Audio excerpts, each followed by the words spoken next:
Fala pessoal, bem-vindos ao meu canal. E o nosso tema de hoje é: mãe, o que ele tem? Antes de começar, vamos lá. Já se inscreve no canal, curte esse vídeo, comenta, manda para um monte de gente, porque esse tema vai dar o que falar. Roda a vinheta.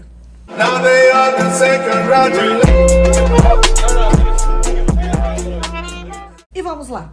Não sei se você sabe, mas o Brasil tem em torno de 17 milhões de pessoas com deficiências acima de 2 anos.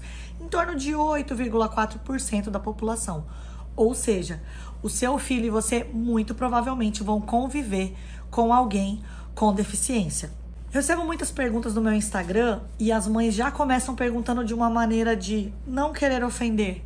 Gabi, sem querer ofender, mas como eu trato quando meu filho me pergunta por que o amiguinho dele não quer abraçar, ou por que o amiguinho tem o olhinho puxado, por que o amiguinho tá numa cadeirinha de rodas?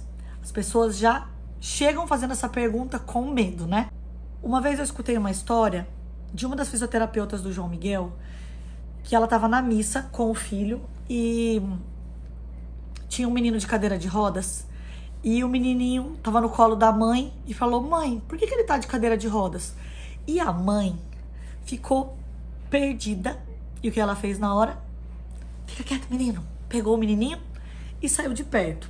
Ou seja, ela perdeu uma grande oportunidade de ensinar diversidade pro filho dela. Mas, gente, isso é muito comum, porque a gente não consegue falar nem ensinar aquilo que a gente não conhece. Nos primeiros anos de vida, a criança começa a notar todas as diferenças ao seu redor. Sejam elas de raça, de cor, de sexo, de altura, de tamanho. E os pais têm um papel fundamental neste momento de ensinar as crianças de como elas vão viver com essa diversidade. E a gente sabe que as crianças, elas aprendem muito por imitação. Ou seja, todas as habilidades sociais e comportamentais, a maioria, elas copiam dos pais. Ou seja, o seu filho ele não nasce com preconceito.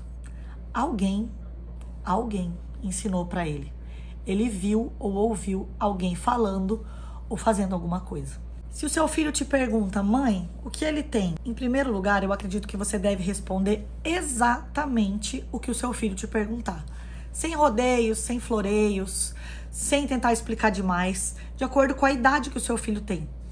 Então, por exemplo, tem uma pessoa numa cadeira de rodas e o seu filho manda uma pergunta pra você: mãe, por que ele tá numa cadeira de rodas?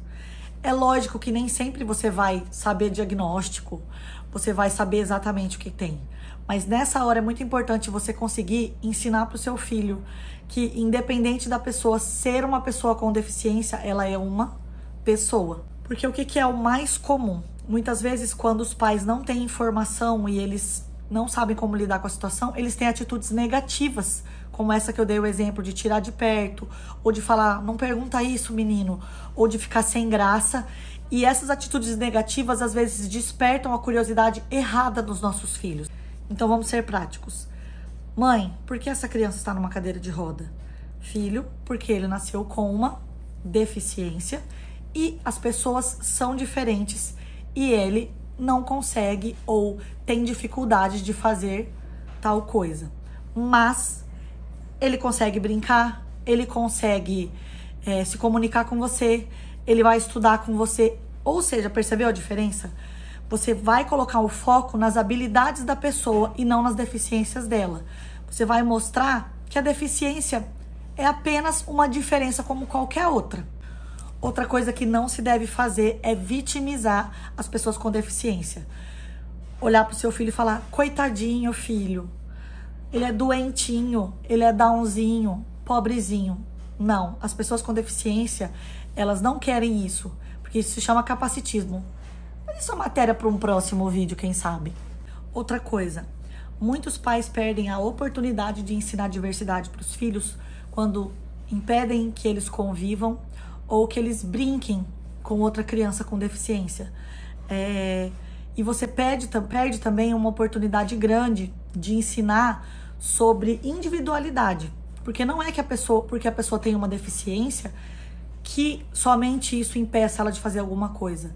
As pessoas são tão diversas que, por exemplo, uma criança, às vezes com espectro autista, ela não gosta de ser abraçada. Você perde a oportunidade de ensinar pro seu filho a respeitar o corpo do outro, a respeitar que não é só porque ele tem um espectro autista ou alguma outra particularidade que ele não gosta de ser abraçado, ou em alguns casos gosta de abraçar demais. Entender que todo mundo tem que ser respeitado independente da sua deficiência. O corpo da pessoa tem que ser respeitado e as vontades dela também, como qualquer outra pessoa. E na verdade, gente, eu penso assim, que é natural que assuntos que nós não entendemos muitas vezes nos causem desconforto. E eu entendo porque eu vejo como essas mães, quando elas vêm me perguntar no Instagram, elas já vêm cheias de dedos. Tipo, desculpa te perguntar, eu não sei como te abordar. Gente, mãe atípica não morde. Você pode, com toda a educação do mundo, perguntar. Você pode, com toda a educação do mundo, perguntar se precisa de ajuda. Porque eu tenho certeza que nenhuma mãe ou uma pessoa com deficiência vai ser rude ou vai ser estúpida com você se você perguntar com jeito. Outra coisa, nunca tire seu filho de perto. Por exemplo, não toca nele porque ele pode se machucar. Dá todos os brinquedos para ele porque ele não consegue brincar? Não. O que as pessoas com deficiência mais esperam é que elas sejam tratadas de forma igual. Ou seja, você pode incentivar brincadeiras dos seus filhos e, além de tudo, ensinar para eles sobre paciência quando um amiguinho não consegue jogar tão rápido quanto ele ou não consegue ter as mesmas habilidades com ele. E para terminar esse vídeo, eu quero te dizer que você, pai, você, mãe, é o maior incentivador do seu filho para que ele aprenda a conviver com toda a diversidade que existe no mundo. O seu exemplo é o maior formador de opinião do seu filho com relação à maneira que você vai tratar as pessoas que são diversas. Você é o primeiro responsável a quebrar todo e qualquer estereótipo que o seu filho possa trazer de fora com relação a preconceito que pode existir no coração dele. E só você pode ser capaz de ensinar empatia e inclusão para o seu filho. É isso. Espero que você tenha gostado do vídeo. Compartilha com todo mundo que está precisando ouvir isso aqui. E eu espero vocês no próximo vídeo. Tchau!